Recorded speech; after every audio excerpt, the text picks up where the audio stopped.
ఈ నెల 13, 14, 15, 16 సంక్రాంతి పండుగ సందర్భంగా లాస్ట్ ఇయర్ కొద్దిగా ట్రాఫిక్ లో జామ్ అయి కొన్ని గంటల పాటు ట్రాఫిక్ స్తంభించడం జరిగింది. ఎందుకంటే రోడ్ లో దాదాపు 17 యాక్సిడెంట్స్ ఫైట్లు 300 కోట్లతో నేనే ఎంపీగా ఉన్నప్పుడు శాంక్షన్ చేపిస్తే ఆ వర్క్స్ అన్ని కూడా స్టార్ట్ అయ్యి దాంతో పాటు మధ్య మధ్యలో బాటిల్ లెక్స్ ఉండడం, రోడ్డు మీద హైవే మీద సిటీలో ఎల్బీ నగర్ గానీ, పనామా గోడౌన్ గానీ, ఆయత్ నగర్ లో అటు అబ్దుల్లాపూర్ మెట్, తూప్రాన్ గానీ మొదలు పెడితే విజయవాడ వరకు కంప్లీట్ గా గంటలు ఇలా లక్షల వెహికల్, దాదాపు మా లెక్క ప్రకారం 10 లక్షల వెహికల్స్ పోయినసారి 9,97,000 వెహికల్స్ హైదరాబాద్ కి private vehicles other than private buses, కార్లు, 600 ట్రైన్లు కాక పోయినట్టు లెక్కలు ఉన్నాయి. దాని అందుకే అడ్వాన్స్ గా ఈ రోజు ఉదయం 9 గంటలకు వెళ్లి రివ్యూ చేస్తూ నేషనల్ హైవే ఆర్ఓస్, మా special chief secretary Vikas Raj గారు, సూర్యాపేట, నల్గొండ, భువనగిరి, రంగారెడ్డి జిల్లా జాయింట్ కలెక్టర్ గారు రావడం జరిగింది. మిగిలిన 3 జిల్లాల కలెక్టర్లు, ఎస్పీలు, మొట్టమొదటిసారి ఈఎన్సీలు ఆర్ఎండ్కి సంబంధించి ఈ రోజు రాత్రికి వెళ్లే అన్ని ఎక్కడ కూడా ట్రాఫిక్ ఆగకుండా పోవాలి. టోల్ గేట్ల దగ్గర ఎక్కువ పెంచే విధంగా తీసుకోవాలి కౌంటర్స్. దాంతో పాటు గతంలో మనకు ఎక్కడెక్కడ యాక్సిడెంట్ స్పాట్స్ ఉన్నాయో యాక్సిడెంట్ స్పాట్ దగ్గర మొత్తం గ్రామాలకు వెళ్ళి వచ్చేది క్లోజ్ చేసుకుంటూ యూటర్న్ దూరమైన సరే యూటర్న్ కొట్టాలని, అందులో రామేజ్ ఫిలిం సిటీ దగ్గర కూడా క్రాసింగ్ దగ్గర కూడా ఇబ్బంది అవుతుంది. ఇలా కొన్ని పాయింట్ గుర్తుకుంటే సుదీర్ఘంగా 5 గంటల పాటు మొట్టమొదటిసారి 10 రోజుల ముందే ఏర్పాటు చేస్తున్నాం. ప్రజలందరికీ పండుగకు వెళ్లే ప్రజలందరికీ కూడా హామీ ఇస్తున్నాం. ఈసారి ఎటువంటి ఇబ్బంది లేకుండా త్వరగా క్షేమంగా మీరు కూడా స్లోగా వెళ్ళండి. అన్ని వసతులు ఏర్పాటు చేస్తున్నాం. అంబులెన్స్లు, క్రేన్స్, డాక్టర్స్ మధ్యలో, ఎందుకంటే ఎవరైనా పెద్దవాళ్ళు లేట్ అయినా కానీ. ఇంకొకటి ముఖ్యమైనది, మా ఆర్ఎన్బి స్పెషల్ చీఫ్ సెక్రటరీ గారే ట్రాన్స్పోర్ట్ సెక్రటరీ కాబట్టి ఆయన ద్వారా ట్రాన్స్పోర్ట్ కమిషనర్ ద్వారా అక్కడ నల్గొండ, చౌటుప్పల్ ఆ ఏరియాలో చాలా ఇండస్ట్రీస్ ఉన్నాయి. హెవీ వెహికల్స్ ఏవి లేకుండా 8th, 9th, 10th, 11th ఈ 4 రోజులు హెవీ వెహికల్స్ అవి ఎవరు కూడా ఇండస్ట్రీ వాళ్ళు ఆ వెహికల్స్ బయటికి పంపకుండా త్వరగా చేరుకునే విధంగా అన్ని ఏర్పాటు చేయడం జరిగింది. మళ్ళీ రిటర్న్ లో వచ్చేటప్పుడు కూడా తీసుకోవాల్సిన చర్యలు గానీ, ఇది ఫస్ట్ టైం ఆర్ఎన్బి డిపార్ట్మెంట్ ఎప్పుడు కూడా ఇలాంటి మీటింగ్ అన్ని ఏర్పాటు చేసి ఇంక్లూడింగ్ క్రెయిన్లతో సహా ఎన్ని కిలోమీటర్లకు క్రెయిన్ పెట్టారు. నిన్న సీఎం గారితో మాట్లాడితే గౌరవ సీఎం గారు కూడా డీజీపీ గారికి, ఇంటెలిజెన్స్ ఏడీజీ విజయ్ కుమార్ గారికి ఆదేశాలు ఇచ్చి ఉదయం డీజీ గారు కూడా వాళ్ళు కాన్ఫరెన్స్ తీసుకోవడం జరిగింది. దాంతో పాటు రేపు మళ్ళా వాళ్ళు కూడా రివ్యూ పెట్టుకుని ప్రతి 50 మీటర్లకు కానిస్టేబుల్ ఉండే విధంగా ఎక్కడ ఒక వెహికల్ ఆగకుండా అన్ని చర్యలు తీసుకోవడానికి ఈ రోజు పగడమంది ప్రణాళికతో ముందుకు పోతున్నాం. టోల్ ఫీజు సంబంధించి ఇప్పుడే లేఖ కూడా రాస్తుంది. గడ్కరీ గారికి ఫస్ట్ మెయిల్ చేసి అవసరం ఉంటే పర్సనల్ గా వెళ్లి రేపు గడ్కరీ గారు టైం ఇస్తే రేపైనా 31st అయినా ఫస్ట్ అయినా గడ్కరీ గారిని కలిసడం జరుగుతుంది. ఇంకా మన 2nd కి అసెంబ్లీ ఉంది కాబట్టి రేపు సమయం ఇస్తే రేపే పోతాను. ఎల్లుండి సమయం ఇచ్చిన ఎల్లుండి గడ్కరీ గారిని కలిసి ఎగ్జామ్షన్ ఇవ్వాలని. ఎందుకంటే ప్రతి టోల్ దగ్గర హ్యాష్ లేక టోల్ దగ్గరనే 20 కిలోమీటర్ లైన్ ఆగుతుంది. 3 టోల్ గేట్స్ ఉన్నాయి. దానికోసం కూడా నాకు పూర్తి నమ్మకం ఉంది. గడ్కరీ గారు నా లేఖతో స్పందించి ఆ టోల్ కూడా దాన్ని ఎగ్జామ్షన్ చేస్తారని, అవసరమైతే మేము నామినల్ గా మా ఆర్ఎన్బి డిపార్ట్మెంట్ ద్వారా నామినల్ గా పే చేసాం. రెగ్యులర్ గా వాళ్ళకు పోయినసారి ఎంత ఆదాయం వచ్చో అంత ఇయ్యలేము, నామినల్ గా పే చేసామని చెప్పి కూడా క్లాస్ పెడతాం. తప్పకుండా ఈసారి ఒకటే మా ప్లాన్ ఏంటంటే లాస్ట్ టైం రిపీట్ కాకుండా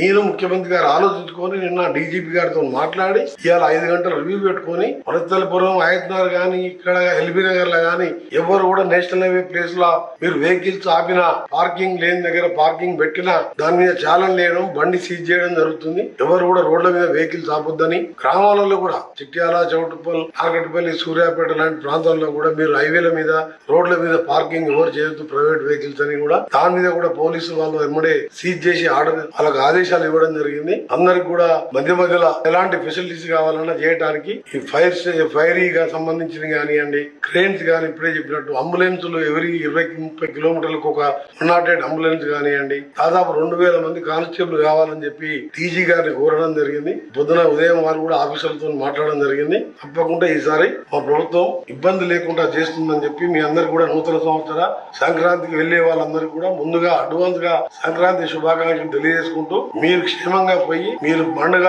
కుటుంబ సభ్యులతోని, బంధుమిత్రులతోని, గ్రామస్తులతోని, ఆంధ్ర, తెలంగాణ అందరం కలిసికట్టి అన్నదమ్ముల్లాగా ఇక్కడ కూడా పండుగ చేసుకుంటారు కదా. కాబట్టి అందరం పండుగ కలిసి చేసుకుందాం. మీరందరూ కూడా క్షేమంగా పోయి జాగ్రత్తగా రావాలని, మీకు సంబంధించిన అన్ని విషయాల్లో ఎక్కడ రోడ్ డ్యామేజ్ ఉన్నా రిపేర్లు చేయాలని ఈ రోజు నైట్ కి వెళ్ళి అన్ని కార్యక్రమాలు చేస్తున్నాం. ఆ 3 రోజులు పోయే 3 రోజులు వచ్చిన 3 రోజులు నేను కూడా హైవే మీదనే ఈసారి ఉండాలని, హైవే మొత్తం అప్ టు కోదాడ వరకు నేను పర్యవేక్షిస్తూ కలెక్టర్లు, ఎస్పీలు, ఇంజనీరింగ్ అధికారులు కూడా నా ఎంబడి పెట్టుకొని ప్రత్యేకంగా వాళ్ళందరూ కూడా డ్యూటీలు అలాట్ చేశాం. ఒక్కొక్క ఈఎన్సీకి ఒక్కొక్క విభాగం.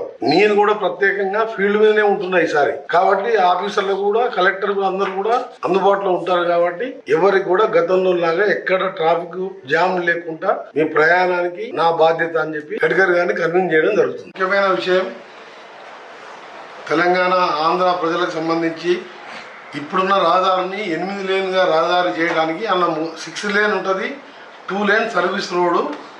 దాని 10,410 కోట్లతో ఇప్పటికే డిపిఆర్ వేసి అక్కడ టెక్నికల్ కమిటీ కోసం అక్కడ అప్రూవల్ కోసం వెయిటింగ్ ఉంది. ఆ తర్వాత క్యాబినెట్ పెట్టి మార్చి లోపల టెండర్ ప్రక్రియ పూర్తి చేసి హైదరాబాద్ విజయవాడకు 4 లేన్లని 8 లేన్గా చేయడానికి టెండర్లకు కూడా సిద్ధమైంది. దాంతోపాటు ఫ్యూచర్ సిటీకి వెళ్ళి అమరావతి నుంచి బందర్ వరకు గ్రీన్ఫీల్డ్ హైవే కూడా డిపిఆర్కు సర్వేకు ఆదేశాలు ఇవ్వడం జరిగింది. అదొక 20,000 కోట్లు. విభజన చట్టం ప్రకారం హైదరాబాద్ విజయవాడకు హై స్పీడ్ వేస్తానని చెప్పి ఆ రోజు విభజన చట్టంలో ప్రధాని మన్మోహన్ సింగ్ గారు రాజ్యసభలో లోక్సభలో ప్రకటించిన ఆ రైలు మార్గాన్ని కూడా కేంద్రం సుముఖంగా ఉన్నది. దాన్ని కూడా త్వరగా ప్రారంభించడానికి చర్యలు తీసుకుంటున్నాం. మొట్టమొదట హైదరాబాద్ విజయవాడ 8 లేన్ వరకు మాత్రం ఏప్రిల్ నుంచి ఆ పనులు కూడా మొదలైతే వచ్చే సంక్రాంతి నాటికి సగం ఇబ్బందులు వెళ్ళిపోయి 8 లేన్గా చేస్తే ఫ్లైట్ ఎక్కే అవసరం లేదు, ట్రైన్ ఎక్కే అవసరం లేదు. 2.5 గంటల్లో విజయవాడ చేరుకునే విధంగా ఈ రోడ్డు నిర్మాణానికి నేను మినిస్టర్ అయిన కానించి ఎంపీ ఉన్నప్పటికీ ఎండబడుతున్నాను.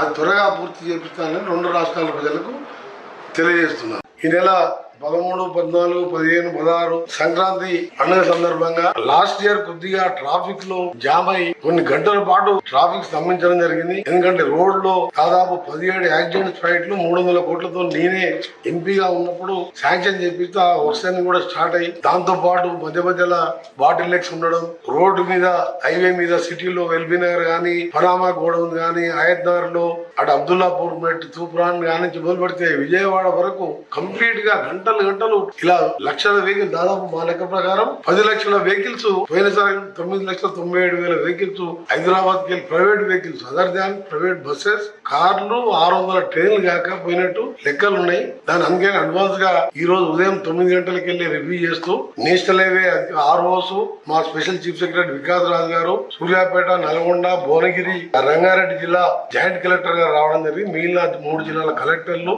ఎస్పీలు, మొట్టమొదటిసారి ఈఎన్సీలు ఆర్ఎండ్కి సంబంధించి ఈ రోజు రాత్రికి వెళ్లే అన్ని ఎక్కడ కూడా ట్రాఫిక్ ఆగకుండా పోవాలి. టోల్ గేట్ల దగ్గర ఎక్కువ పెంచే విధంగా తీసుకోవాలి కౌంటర్స్. దాంతో పాటు గతంలో మనకు ఎక్కడెక్కడ యాక్సిడెంట్ స్పాట్స్ ఉన్నాయో యాక్సిడెంట్ స్పాట్ దగ్గర మొత్తం గ్రామాలకు వెళ్ళి క్లోజ్ చేసుకుంటూ యూటర్న్ దూరమైన సరే యూటర్న్ కొట్టాలని, అందులో రామేజ్ ఫిలిం సిటీ దగ్గర కూడా క్రాసింగ్ దగ్గర కూడా ఇబ్బంది అవుతుంది. ఇలా కొన్ని పాయింట్ గుర్తుకొచ్చుకుంటే సుదీర్ఘంగా 5 గంటల పాటు మొట్టమొదటిసారి 10 రోజుల ముందే ఏర్పాట్లు చేస్తున్నాం. ప్రజలందరికీ పండుగకు వెళ్లే ప్రజలందరూ కూడా హామీ ఇస్తున్నాం. ఈసారి ఎటువంటి ఇబ్బంది లేకుండా త్వరగా క్షేమంగా మీరు కూడా స్లోగా వెళ్ళండి. అన్ని వసతులు ఏర్పాటు చేస్తున్నాం. అంబులెన్స్లు, క్రేన్స్, డాక్టర్స్ మధ్యలో, ఎందుకంటే ఎవరైనా పెద్దవాళ్ళు లేట్ అయినా కానీ. ఇంకొకటి ముఖ్యమైనది, మా ఆర్ఎన్బి స్పెషల్ చీఫ్ సెక్రటరీ గారే ట్రాన్స్పోర్ట్ సెక్రటరీ కాబట్టి ఆయన ద్వారా ట్రాన్స్పోర్ట్ కమిషనర్ ద్వారా అక్కడ నల్గొండ, చౌటుప్పల్ ఆ ఏరియాలో చాలా ఇండస్ట్రీస్ ఉన్నాయి. హెవీ వెహికల్స్ 8 లేకుండా 8th, 9th, 10th, 11th ఈ 4 రోజులు హెవీ వెహికల్స్ అవి ఎవరు కూడా ఇండస్ట్రీ వాళ్ళు ఆ వెహికల్స్ బయటికి పంపకుండా త్వరగా చేరుకునే విధంగా అన్ని ఏర్పాటు చేయడం జరిగింది. మళ్ళీ రిటర్న్ లో వచ్చేటప్పుడు కూడా తీసుకోవాల్సిన చర్యలు గానీ, ఇది ఫస్ట్ టైం ఆర్ఎన్బి డిపార్ట్మెంట్ ఎప్పుడు కూడా ఇలాంటి మీటింగ్ అన్ని ఏర్పాటు చేసి ఇంక్లూడింగ్ క్రెయిన్లతో సహా ఎన్ని కిలోమీటర్లకు క్రెయిన్ పెట్టారు.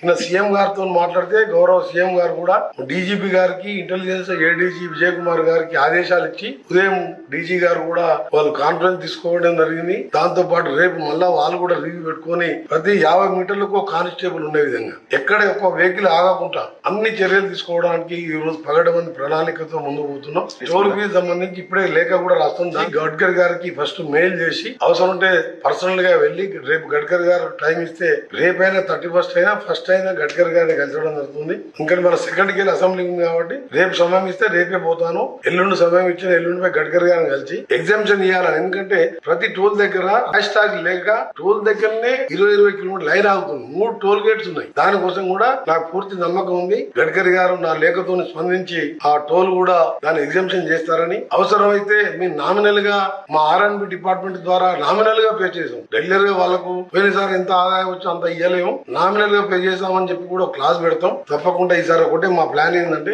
లాస్ట్ టైం రిపీట్ కాకుండా నేను ముఖ్యమంత్రి గారు ఆలోచించుకొని నిన్న డీజీపీ గారితో మాట్లాడి ఇవాళ 5 గంటల రివ్యూ పెట్టుకొని వనస్థలపురం, ఆయత్నగర్ గానీ ఇక్కడ ఎల్బీ నగర్ లో గానీ ఎవరు కూడా నేషనల్ హైవే ప్లేస్ లో మీరు వెహికల్స్ ఆపిన, పార్కింగ్ లేని దగ్గర పార్కింగ్ పెట్టినా దాని మీద చాలన్ లేయడం, బండి సీజ్ చేయడం జరుగుతుంది. ఎవరు కూడా రోడ్ల మీద వెహికల్స్ ఆపొద్దని. గ్రామాలలో కూడా చిట్యాల, చౌటుప్పల్, నాగటిపల్లి, సూర్యాపేట లాంటి ప్రాంతాల్లో కూడా మీరు హైవేల మీద, రోడ్ల మీద పార్కింగ్ ఎవరు చేయొద్దు ప్రైవేట్ వెహికల్స్ అని కూడా దాని మీద కూడా పోలీసులు వాళ్ళు ఎమ్మడే సీజ్ చేసి ఆర్డర్ వాళ్ళకి ఆదేశాలు ఇవ్వడం జరిగింది. అందరికి కూడా మధ్య మధ్యలో ఎలాంటి ఫెసిలిటీస్ కావాలన్నా చేయడానికి ఈ ఫైరీగా సంబంధించిన కానివ్వండి, క్రేన్స్ కానీ ఇప్పుడే చెప్పినట్టు అంబులెన్సులు ఎవరి 20-30 కిలోమీటర్లకు ఒక 108 అంబులెన్స్ కానివ్వండి, దాదాపు 2000 మంది కానిస్టేబుల్ కావాలని చెప్పి టీజీ గారిని కోరడం జరిగింది. పొద్దున ఉదయం వారు కూడా ఆఫీసర్లతో మాట్లాడడం జరిగింది. తప్పకుండా ఈసారి మా ప్రభుత్వం ఇబ్బంది లేకుండా చేస్తుందని చెప్పి మీ అందరు కూడా నూతన సంవత్సర సంక్రాంతికి వెళ్లే వాళ్ళందరూ కూడా ముందుగా అడ్వాన్స్ గా సంక్రాంతి శుభాకాంక్షలు తెలియజేసుకుంటూ మీరు క్షేమంగా పోయి మీరు పండుగ కుటుంబ సభ్యులతోని, బంధుమిత్రులతోని, గ్రామస్తులతోని, ఆంధ్ర తెలంగాణ అందరం కలిసికట్టి అన్నదమ్ముల్లాగా ఇక్కడ కూడా పండుగ చేసుకుంటారు కదా. కాబట్టి అందరం పండుగ కలిసి చేసుకుందాం. మీరందరూ కూడా క్షేమంగా పోయి జాగ్రత్తగా రావాలని, మీకు సంబంధించిన అన్ని విషయాల్లో ఎక్కడ రోడ్ డ్యామేజ్ ఉన్నా రిపేర్లు చేయాలని ఈ రోజు నైట్ కెళ్ళి అన్ని కార్యక్రమాలు చేస్తున్నాం. ఆ 3 రోజులు పోయే 3 రోజులు వచ్చిన 3 రోజులు నేను కూడా హైవే మీదనే ఈసారి ఉండాలని హైవే మొత్తం అప్ టు కోదాడ వరకు నేను పర్యవేక్షిస్తూ కలెక్టర్లు, ఎస్పీలు, ఇంజనీరింగ్ అధికారులు కూడా నా ఎంబడి పెట్టుకుని ప్రత్యేకంగా వాళ్ళందరూ కూడా డ్యూటీలు అలాట్ చేశాం. ఒక్కొక్క ఈఎన్సీకి ఒక్కొక్క విభాగం. నేను కూడా ప్రత్యేకంగా ఫీల్డ్ మీదనే ఉంటున్నా ఈసారి. కాబట్టి ఆఫీసర్లు కూడా, కలెక్టర్లు అందరూ కూడా అందుబాటులో ఉంటారు. కాబట్టి ఎవరికి కూడా గతంలో లాగా ఎక్కడ ట్రాఫిక్ జామ్ లేకుండా మీ ప్రయాణానికి నా బాధ్యత అని చెప్పి గడ్కరీ గారిని కన్విన్స్ చేయడం జరుగుతుంది. ముఖ్యమైన విషయం, తెలంగాణ, ఆంధ్ర ప్రజలకు సంబంధించి ఇప్పుడున్న రహదారిని 8 లేన్గా రహదారి చేయడానికి అన్న 6 లేన్ ఉంటుంది, 2 లేన్ సర్వీస్ రోడ్డు. దాని 10,410 కోట్లతో ఇప్పటికే డిపిఆర్ వేసి అక్కడ టెక్నికల్ కమిటీ కోసం అక్కడ అప్రూవల్ కోసం వెయిటింగ్ ఉంది. ఆ తర్వాత క్యాబినెట్ పెట్టి మార్చి లోపల టెండర్ ప్రక్రియ పూర్తి చేసి హైదరాబాద్, విజయవాడకు 4 లేన్లని 8 లేన్గా చేయడానికి టెండర్లకు కూడా సిద్ధమైంది. దాంతోపాటు ఫ్యూచర్ సిటీకి వెళ్ళి అమరావతి నుంచి బందర్ వరకు గ్రీన్ఫీల్డ్ హైవే కూడా డిపిఆర్కు సర్వేకు ఆదేశాలు ఇవ్వడం జరిగింది. అదొక 20,000 కోట్లు. విభజన చట్టం ప్రకారం హైదరాబాద్, విజయవాడకు హై స్పీడ్ వేస్తానని చెప్పి ఆ రోజు విభజన చట్టంలో ప్రధాని మన్మోహన్ సింగ్ గారు రాజ్యసభలో, లోక్సభలో ప్రకటించిన ఆ రైలు మార్గాన్ని కూడా కేంద్రం సుముఖంగా ఉన్నది. దాన్ని కూడా త్వరగా ప్రారంభించడానికి చర్యలు తీసుకుంటున్నాం. మొట్టమొదట హైదరాబాద్, విజయవాడ 8 లేన్ వరకు మాత్రం ఏప్రిల్ నుంచి ఆ పనులు కూడా మొదలైతే వచ్చే సంక్రాంతి నాటికి సగం ఇబ్బందులు వెళ్ళిపోయి 8 లేన్గా చేస్తే ఫ్లైట్ ఎక్కే అవసరం లేదు, ట్రైన్ ఎక్కే అవసరం లేదు. 2.5 గంటల్లో విజయవాడ చేరుకునే విధంగా ఈ రోడ్డు నిర్మాణానికి నేను మినిస్టర్ అయిన కానించి ఎంపీ ఉన్నప్పటికీ ఎండబడుతున్నాను. అది త్వరగా పూర్తి చేపిస్తానని 2 రాష్ట్రాల ప్రజలకు తెలియజేస్తున్నాను.